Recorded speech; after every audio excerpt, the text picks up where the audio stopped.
கடவுள் அருள் டிவி நேயர்களுக்கு அடியேன் உங்கள் சிவயோகி சிவசக்திமான் சுவாமிகள் வணக்கத்தை தெரிவித்துக் கொள்கிறேன். இந்த பதிவில் செவ்வாய் பெயர்ச்சி பலன்கள் அதை பற்றி தான் சொல்ல போகிறோம்.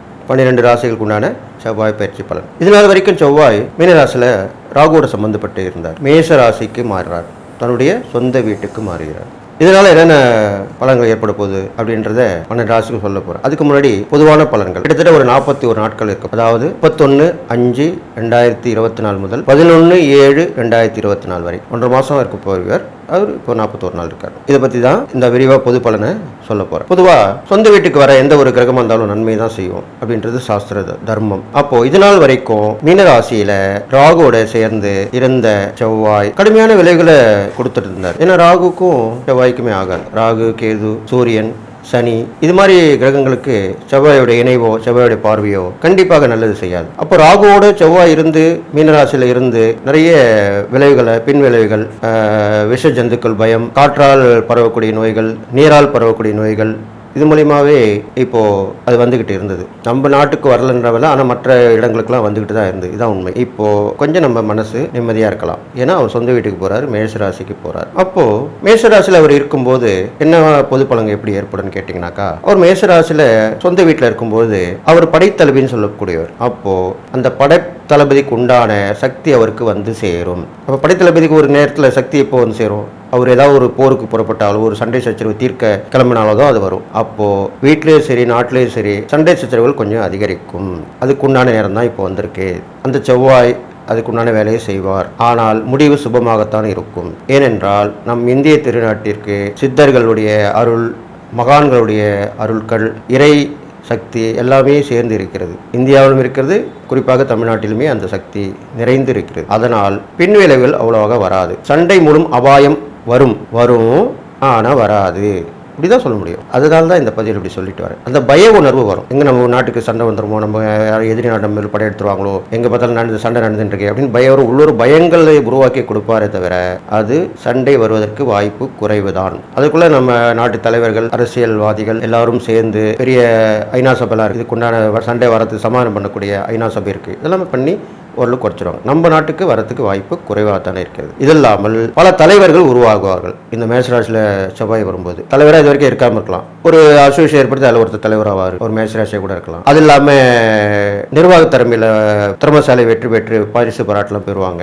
நிறைய இடத்துல ஆராய்ச்சி பண்ணி அது மூலிமா பூமியில் ஆராய்ச்சி, புதையல் சொல்கிறோம் இல்லையா, அதை ஆராய்ச்சி பண்ணி நிறைய விஷயங்களை கண்டுபிடிப்பாங்க. இப்போ கீழடியில் கண்டுபிடிச்சாங்க இல்லையா, தொல்லியல் துறையில், அது மாதிரி இந்த காலகட்டத்திலையும் அந்த மாதிரி உண்டான இது வரும். புதையல் கிடைக்கும். அது அரசாங்கத்தை சேரும். தொழில் துறை மூலிமா பல ஆராய்ச்சிகள் நடக்கும். இதெல்லாமே இந்த மேஷராசியில் செவ்வாய் இருக்கும்போது நடக்க போகுது. இது இல்லாமல் பூமிகாரகன் என்று சொல்லக்கூடிய செவ்வாய் அந்த சொந்த வீட்டிற்கு வந்திருக்கிறபடியால் மனை உயரும், பூமி லாபம் கிடைக்கும். நிறைய இடம் வாங்கி போட்டு வச்சிருப்பீங்க, விற்காம இருக்கும், இப்போ விற்கும், நல்ல விலைக்கு போகும். பொதுவாக ரியல் எஸ்டேட் துறை நல்ல லாபம் பார்க்கும். அப்படி உள்ள காலகட்டமாக தான் இப்போ இந்த செவ்வாய் பயிற்சி அமைஞ்சிருக்கு. பொதுவான பலனா சொல்லப்படுது. அப்படிப்பட்ட அந்த செவ்வாய் தன்னுடைய ராசியிலிருந்து கடகம், துலாம், விருச்சிகம் இந்த 3 ராசியும் பார்க்கிறார். அப்போ கடகத்தை பார்க்கும் பொழுது, நீர் ராசியான கடகத்தை பார்க்கும் பொழுது, செவ்வாய் நெருப்பு கிரகம் இல்லையா, கடகம் நீர் கிரகம் இல்லையா, 4ஆம் பார்வையாக பார்க்கும் பொழுது எப்பயுமே சைடு பார்வை தான் பாப கிரகங்களுக்கு ரொம்ப பவர்ஃபுல்லானது. சனி பகவானுக்கு எப்படி 3ஆம் பார்வை பலமுள்ளதாக அமைந்திருக்கிறதோ அதே மாதிரி தான் செவ்வாய் பகவானுக்கு 4ஆம் பார்வை ரொம்ப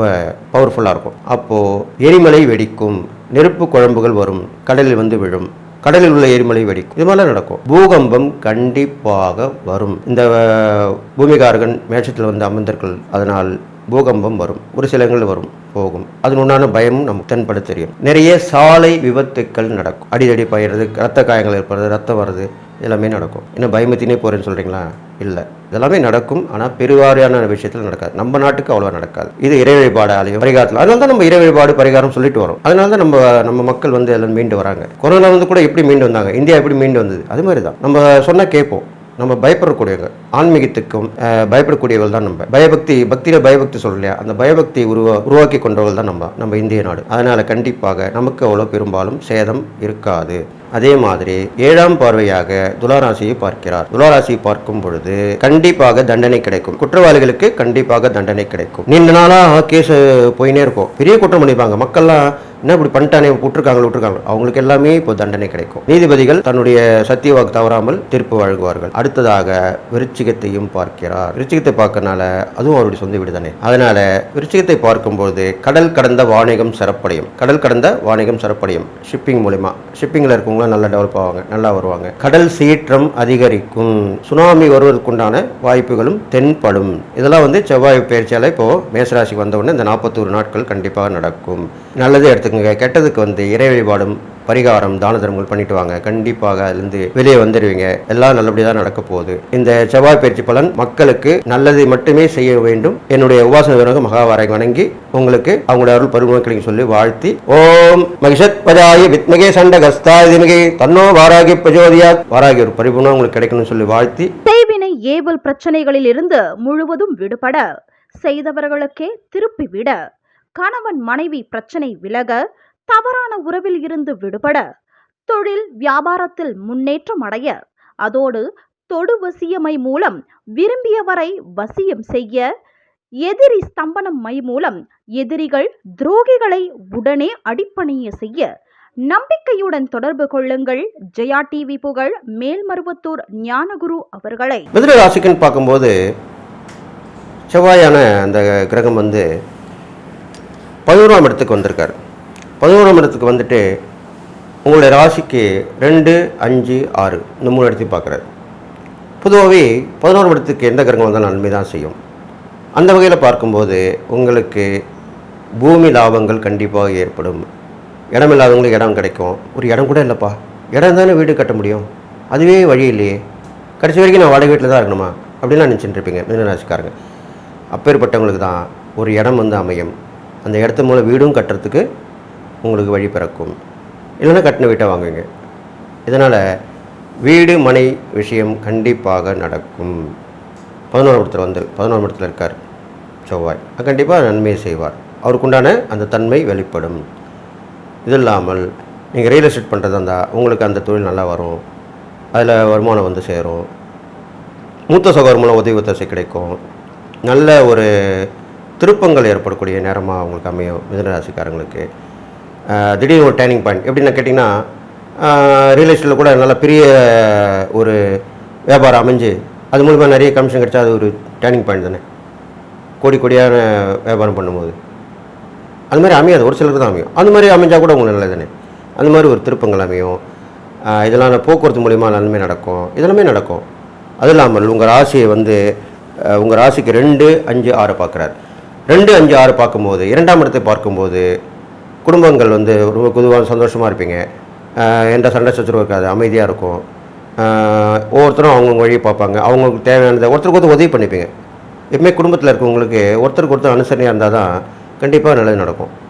இது மாதிரி இருந்து வீடும் நல்லா இருந்து நாடும் நல்லா இருந்து நாட்டில் உள்ள அரசாங்கத்தார் ஆளுங்கட்சி எதிர்கட்சி எல்லாமே ஒற்றுமையாக இருந்தாங்கன்னா ரொம்ப நல்லாயிருக்கும், சந்தோஷமாக இருக்கும் இல்லையா. அதெல்லாம் எப்போ நடக்கும்? கண்டிப்பாக நடக்கும். எப்படி நடக்கும் என்றால், நம்ம மக்கள் எல்லாருமே உலக அமைதிக்காக நல்ல விஷயம் நடக்கணுன்றதுக்காக பெரிய யாகம் வளர்த்தால் எல்லா மக்களும் ஒன்று சேரணும். அப்படி சேர முடியல அங்கங்கே உள்ளவங்க சேரலாம். அங்கங்கே உள்ளவங்க சேர்ந்து அந்த இறை வழிபாடு தொடர்ந்து செஞ்சுட்டு வரணும். இல்லைன்னா வருஷ ஆரம்பத்துலேயோ, அது ஆங்கில வருடமாக இருந்தாலும் சரி, தமிழ் வருடமாக இருந்தாலும் சரி, இல்லை மாத ஆரம்பத்துலேயோ, அது மாதிரி ஆரம்பத்தில் செய்யணும். ஆரம்பத்தில் செய்யும்போது தான் அந்த மாதம் ஃபுல்லாக நல்லாயிருக்கும்னு சொல்லப்படுது. இது மாதிரிலாம் பண்ணிட்டு வரணும். இது மாதிரி பண்ணிட்டு வந்தால் கண்டிப்பாக நல்லா நடக்கும் அப்படின்ற பதிவில் நான் சொல்லிக்கிறேன். இது மாதிரி பண்ணிட்டு வந்தீங்கன்னாக்கா அந்த மிதுனராசிக்காரங்களுக்கு அந்த குடும்பத்தில் இருக்கவங்க அனுசரணையாக இருப்பாங்க, எல்லாம் நல்லபடியாக இருப்பாங்க. தான தர்மங்கள் நிறைய பண்ணுங்கள். கொடுக்கல் வாங்கல் நல்லபடியாக வச்சுங்க, அதில் சந்தோஷமான விஷயங்கள் நடக்க போகுது. அது இல்லாமல் 5ஆம் இடத்தை பார்க்கறனால உங்களுடைய குழந்தைகள் நல்லா வளர்ச்சி அடைவாங்க. அவங்களுடைய முன்னேற்றம் நல்லாயிருக்கும். குழந்தை பெறாதவங்களுக்கு கண்டிப்பாக குழந்தை பெறக்கூடிய அமைப்பு கிடைக்கும். எல்லாமே நடக்க போகுது இப்போது. அது இல்லாமல் உங்களுக்கு அந்த எதிரிகள் தொல்லைகள்லாம் ஒழிஞ்சிரும். மறைமுக எதிர்ப்பு இருக்கும், அதெல்லாமே ஒழிஞ்சிரும். நல்ல வழக்குகள்லாம் அப்படி இருந்ததுன்னா அது சாதகமாக உங்களுக்கு அமையும். கேட்டதில் கடன் கிடைக்கும். கடன் கிடைக்கிறது கடன் நிறைய பேர் கிடைக்கும். ஆனால் அந்த சில பேர் கடனே கிடைக்காது, கடன் கூட கிடைக்காது. கடன் வட்டி அதிக வட்டி கூட கேட்பாங்க, ஆனால் கடன் கிடைக்காது. அப்படிலாம் இருக்கும். நான் எவ்வளோ வட்டினாலும் பரவாயில்ல கேட்குறேன், ஆனால் யாருமே தரமாட்டுறாங்க அப்படின்னு தான் சொல்லுவாங்க. இது மாதிரிலாம் நானே கேட்டிருக்கேன், பார்த்துருக்கேன். அப்படிப்பட்டவங்களுக்கே இப்போது கடன் கிடைக்கும். இது மாதிரிலாம் நடக்கும். உடம்புல நலிவு இருந்தால் கூட அது தீர்ந்துடும், ஆரோக்கியமாக இருப்பாங்க. இதில் இந்த மாதிரி நேரத்தில் நீங்கள் மிதுன ராசிக்காரங்க தியான மார்க்கத்தில் போகிறது நல்லது. அடிக்கடி தியானம் பண்ணுங்கள். விடிகாலையில் தியானம் பண்ணுங்கள், இரவு படுக்கும்போது தியானம் பண்ணுங்கள். இந்த 2 நேரம் தான் சொல்லப்படுது. காலையில் பிரம்ம முகூர்த்தத்தில் பண்ணலாம். இரவு படுக்க போகும்போது சாப்பிட்டவுடன் படுக்கக்கூடாது. எப்பவுமே சாப்பிட்டோன்னா ஒரு மணி நேரம் 1.5 மணி நேரம் கழிச்சு தான் அது டைஜஷன் ஆகும்னு சொல்லுவாங்க இல்லையா? அதனால் சாப்பிட்டதுக்கப்புறம் 1 மணி நேரம் கழிச்சு படுக்க போகும்போது தியானம் பண்ணிட்டு படுங்க. உங்கள் இஷ்ட தெய்வத்தை குலதெய்வத்தை வணங்கிட்டு படுங்க. இல்லைனா வெறும் பொதுவாகவே சில பேர் சொல்லுவாங்க, எனக்கு இஷ்ட தெய்வமும் இல்லை, குலதெய்வம் இல்லை, எதுவுமே இல்லைன்னுவாங்க. அப்போது அப்படிப்பட்டவர்கள் ஓம் என்ற அந்த பிரணவ மந்திரத்தை மனதார நினைத்து தியானம் பண்ணாலே போதும். அதுதான் அந்த ஓமில் எல்லாமே அடங்கிடுதும். அதை பண்ணிட்டு வாங்க. இதுக்கு மேலே யார் சொல்லுவாங்க? இது மாதிரிலாம் நீங்கள் தியானம் பண்ணிட்டு வந்தால் கண்டிப்பாக நடக்கும். ஏன்னா உங்கள் மிதுன ராசிக்காரங்களுக்கு மைண்டு கொஞ்சம் சரியாக இருக்காது, அலைபாயிரம் வேவரிங் மைண்டாக இருக்கும். டபுள் மைண்டட்னு சொல்லுவாங்க. உங்களை டபுள் மைண்டட் சொல்லுவாங்க. அப்பேற்பட்ட அந்த குணமுள்ளவங்களுக்கு கண்டிப்பாக நீங்கள் தியான மார்க்கத்தில் ஈடுபட்டால் கண்டிப்பாக நன்மை நடக்கும். உங்களுக்கு நல்ல சிந்தனை கிடைக்கும். அது மூலிமா நீங்கள் போகிற பாதை உங்களுக்கு புலப்படும். நல்ல பாதையே தெரியும். அதில் போயிட்டு வெற்றி பெறுவீர்கள். இது மாதிரிலாம் பண்ணிட்டு வந்தீங்கன்னா கண்டிப்பாக நல்லா நடக்கும்.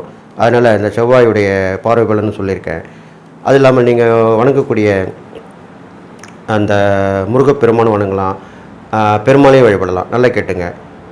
செவ்வாய்க்கிழமை முருகனையும் புதன்கிழமை பெருமாளையும் வழிபட்டு வரணும். நீங்கள் இது 2 இது ஒரு சேர பண்ணிட்டு வரணும். பக்கத்தில் இருக்கிற முருகர் கோயிலோ பெருமாள் கோயிலோ இருந்தால் போதும். இருந்தாலும் மலை மேல் இருக்கிறதா இருந்தால் இன்னொரு விசேஷம். இது மாதிரி பண்ணிட்டு வாங்க. இது இல்லாமல் தான தர்மங்கள் பார்க்கணும். தான தர்மம் பார்க்கும்போது உங்களுக்கு நிறைய இந்த பழங்கள் தான் சொல்லப்படுது. பழங்கள் வகையில் நிறைய பேர் தானம் பண்ணி வாங்கி கொடுங்க. இப்போ தர்பூசணி என்று கூட அது பழ வகையில் தான் சொல்லப்படுது, அதையும் வாங்கி கொடுக்கலாம். அது இல்லாமல் பச்சை நிறமுள்ள பழங்கள் வாங்கி கொடுக்கலாம். எல்லாம் பண்ணலாம். பெரும்பாலும் குழந்தைகள் கல்விக்கு முயற்சி அவங்களுக்கு கிடைக்காம இருந்தால் அதுக்கு வளர்ச்சிக்கு பாடுபடலாம். குழந்தைங்களுக்கு நிறைய தானங்கள் பண்ணலாம். இதெல்லாம் பண்ணிட்டு வந்தீங்கன்னாக்கா கண்டிப்பாக மிதுனராசிக்காரங்களுக்கு எல்லாமே நன்மை தான் நடக்க போகுது. இது இல்லாமல் நீங்கள் புதன்கிழமை தோறும் விரதம் இருக்க வரலாம். ஏன்னா உங்கள் கிழமை புதன்கிழமை அந்த ஒவ்வொரு ராசிக்காரங்களும் அவங்களுக்கு கிழமை இருக்கு இல்லையா? அந்த கிழமையில் விரதம் இருக்கிறது ரொம்ப விசேஷம். அது உங்கள் குலதெய்வம், இஷ்ட தெய்வம், இல்லை உங்களுக்கு பிடிச்ச தெய்வம் எதாக இருந்தாலும் அவர் மூலிமா வழிபட்டு வரலாம். பெரும்பாலும் பெருமாள் தான் வழிபடுவாங்க எல்லாரும் புதன்கிழமையில். அது மாதிரி கூட நீங்கள் வழிபட்டு வரலாம். இது மாதிரிலாம் வழிபட்டு வரணும் அப்படின்னு சொல்லிட்டு இதெல்லாம் சொல்கிறது. விரதம் இருக்கணும்னா நம்மளுடைய மனது ஒருமைப்படும், ஒருமித்த கருத்து வரும், அலைபாயிர மனம், இந்த டபுள் மைண்ட்னு சொல்லுவோம் இல்லையா, அதெல்லாமே விலகும். அதுக்காக தான் இந்த தியானம், அதுக்கு தான் இந்த விரதம். இது மாதிரி விரதம் இருந்து வரலாம். இது மாதிரிலாம் பண்ணிட்டு வந்தீங்கன்னா கண்டிப்பாக உங்களுக்கு நல்லது நடக்கும். இந்த செவ்வாய் பயிற்சியால் ஏற்படக்கூடிய கெடுபலங்கள் உங்களுக்கு குறைஞ்சி நற்பலங்கள் கண்டிப்பாக நடக்க போகுது. அதனால் நான் சொன்ன இந்த இறை வழிபாடு பரிகால் மூலிமா கண்டிப்பாக நீங்கள் எல்லா நாளும் பெற்று வாழணும்னு சொல்லி வாழ்த்தி நன்றி கூறி விடைபெறுகிறேன். கடவுள் அருள் டிவியை பார்த்தமைக்க நன்றிகள். மேலும் இது போன்ற தகவல்களை தெரிந்து கொள்ள கடவுள் அருள் டிவியை சப்ஸ்கிரைப் செய்யுங்கள். மறக்காமல் பெல் ஐக்கானை கிளிக் செய்யுங்கள். செய்வினை ஏவல் பிரச்சனைகளில் இருந்து முழுவதும் விடுபட, செய்தவர்களுக்கே திருப்பிவிட, கணவன் மனைவி பிரச்சனை விலக, தவறான உறவில் இருந்து விடுபட, தொழில் வியாபாரத்தில் முன்னேற்றம் அடைய, அதோடு தொடு வசியமை மூலம் விரும்பியவரை வசியம் செய்ய, எதிரி ஸ்தம்பனம் மை மூலம் எதிரிகள் துரோகிகளை உடனே அடிப்பணிய செய்ய நம்பிக்கையுடன் தொடர்பு கொள்ளுங்கள். ஜெயா டிவி புகழ் மேல்மருவத்தூர் ஞானகுரு அவர்களை.